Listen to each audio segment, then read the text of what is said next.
प्रकाश को किसी सतह से टकरा करके लौटने की घटना को ही प्रकाश का परावर्तन कहते हैं। ठीक है, देखो परावर्तन का मतलब होता है किसी चीज को लौटना। अगर मानो कि कोई गेंद है, ठीक है, गेंद को हम फेंके और किसी दीवार से टकरा करके लौट गया तो कुछ होगा गेंद का परिवर्तन। अगर ये मार्कर को हम फेंके और अगर टकरा करके लौट गया तो मार्कर का परिवर्तन। उसी प्रकार होता है प्रकाश का परावर्तन। अगर हम प्रकाश को जाता है आता है वो सूर्य से टकराता है और लौट जाता है तो प्रकाश का परावर्तन। प्रकाश का परावर्तन का जो कि दो नियम होता है। ठीक है, प्रकाश के परावर्तन के नियम की बात करें तो कितने नियम होता है? दो नियम होता है। ठीक है, और दोनों नियम को जो कि हम फिगर के माध्यम से समझेंगे। ठीक, मानो कि एक सूर्य है, ठीक है, एक सूर्य है,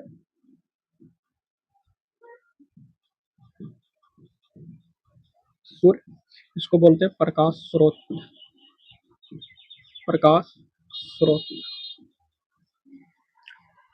प्रकाश स्रोत उसे कहते हैं जहां से प्रकाश निकलता है। ठीक, स्रोत का मतलब होता है किसी चीज का निकलना। जैसे कि मान लो कि कहीं से जल आ रहा है तो वो होगा जल का स्रोत, कहीं से प्रकाश आ रहा है तो हो जाएगा प्रकाश स्रोत, पैसा आ रहा है तो पैसा का स्रोत हो जाएगा। उसी प्रकार प्रकाश आ रहा है तो ये हो जाएगा प्रकाश का स्रोत, सूर्य हो जाएगा। ठीक, तो सूर्य से कुछ होगा कि प्रकाश आएगा और यह किसी न किसी सतह से टकराएगा। ठीक, और फिर कुछ होगा कि यह प्रकाश आया टकराया और किसी सतह से टकरा करके ये लौट गया। तो इस घटना को इनको कहते हैं प्रकाश का परावर्तन। ठीक, प्रकाश आया किसी सतह से टकराया और लौट गया, इसे बोलते हैं प्रकाश का परावर्तन। तो देखो प्रकाश स्रोत से आने वाली किरण को बोलते हैं आपतित किरण। आपतित किरण, ठीक, और और आपतित किरण जिस सतह पर पड़ती है उसे बोलते हैं परावर्तक सतह। परावर्तक सतह, ठीक, प्रकाश स्रोत से निकलने वाली किरण को आपतित किरण कहते हैं और जिस सतह पर पड़ा उसे बोलते हैं परावर्तक सतह। ठीक, और यहाँ पर जो कि आपतित किरण जिस बिंदु पर पड़ते हैं उसे बोलते हैं आपतन बिंदु। आपतन बिंदु, ठीक, और क्या है कि और परावर्तक सतह से टकरा करके कुछ हुआ एक किरण लौटा तो परावर्तक सतह से टकरा कर लौटने वाली किरण को बोलते हैं परावर्तित किरण। परावर्तित किरण, ठीक, प्रकाश स्रोत से निकलने वाली किरण को आपतित किरण कहते हैं। आपतित किरण जिस सतह पर पड़ती है उसे परावर्तक सतह कहते हैं, जिस बिंदु पर पड़ती है उसे आपतन बिंदु कहते हैं और परावर्तक सतह से टकरा कर लौटने वाली किरण को परावर्तित किरण कहते हैं। ठीक, कुछ करेंगे कि आपतन बिंदु पर एक लंब खींच देंगे। तो आपतन बिंदु पर खींचा गया, अब आपतन बिंदु पर खींचा गया लंब को कुछ कहते हैं अभिलंब। ठीक है, अभिलंब। क्लियर है? आपतन बिंदु पर खींचा गया लंब को कुछ बोलते हैं अभिलंब कहते हैं। ठीक, और आपतित किरण और अभिलंब के बीच बनने कोण को कुछ बोलते हैं आपतन कोण।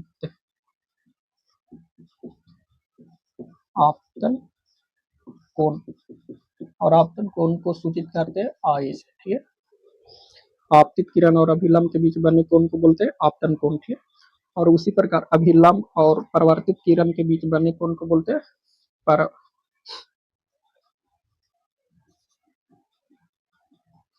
परावर्तन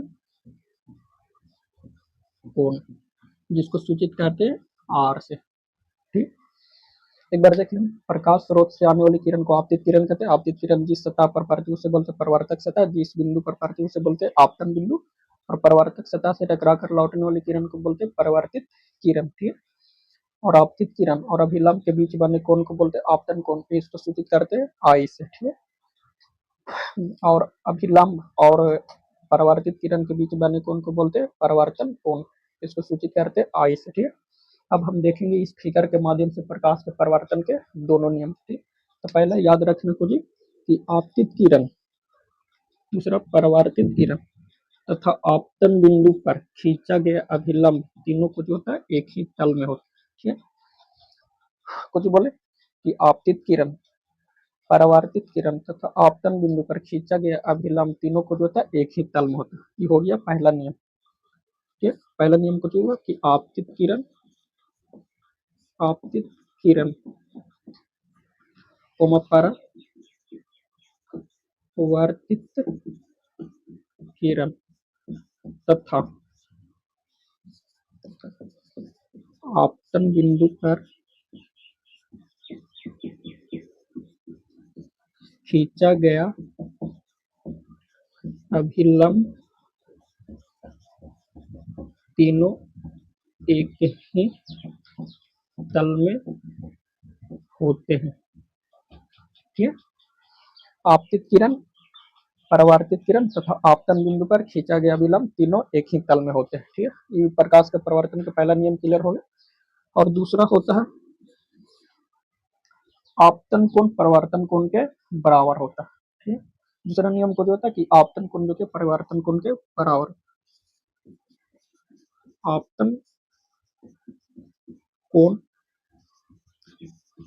परावर्तन कोण के बराबर होता है, यानी कि कोण आई बराबर कोण आर। ठीक, कोण आई से सूचित करते आपतन कोण को और कोण आर से सूचित करते परावर्तन कोण को। अगर कोण आई बराबर कितना दे दे 10, तो कोण आर बराबर भी कितना हो जाएगा 10 हो जाएगा। ठीक है, क्योंकि कुछ बोलते हैं कि आपतन कोण जो कि परिवर्तन कोण के बराबर होता है। दोनों नियम जो कि कुछ हो गया क्लियर हो गया।